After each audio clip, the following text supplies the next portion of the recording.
Welcome! In this part, we will talk about doing chaos and resilience testing using Mockintosh. Mockintosh's configuration syntax lets you define a list of performance profiles at top. The purpose of performance profiles in Mockintosh is to simulate a service outage or a service under stress such that the service becomes slow or even unresponsive. These kinds of issues that happen in the network or the data center infrastructure are often unpredictable except the scheduled maintenances. It's also possible to the root cause to be a faulty software that's deployed into the production, which is again another unpredictable outcome for a client or a microservice that's dependent on such a service. Therefore, a software that depends on a service should be non-deterministically tested against such service outage scenarios.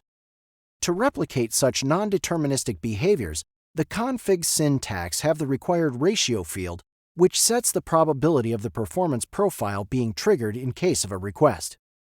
The optional delay field can be used to apply a certain amount of delay to response time, and its unit is seconds. The delay is not applied unless the performance profile is triggered. The optional false field is a list of key value pairs to define probabilistic status code overrides.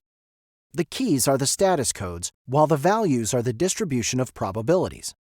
Pass special key means ignore the fault. So for this example, services and endpoints that uses profile 1 will always have 1.5 seconds delay in a status code override according the probability distribution under false field, while the services and endpoints that uses profile 2 with a 30% probability will have a 4.8 seconds delay and experience no status code overrides. With the performance profile field, it's possible to set a performance profile for a service or an endpoint. In this example, performance profile 1 is applied to all endpoints under service 1. So if we visit localhost 8081/example1, we experience a 1.5 seconds delay and a fault sometimes. The performance profile 2 is only applied to the second endpoint of the service 2, while the first endpoint is not under the effect of any performance profiles. Therefore, if we visit localhost 8082/example2, we experience nothing, while localhost 8082/example3 gives us a 4.8 seconds delay with a 30% probability.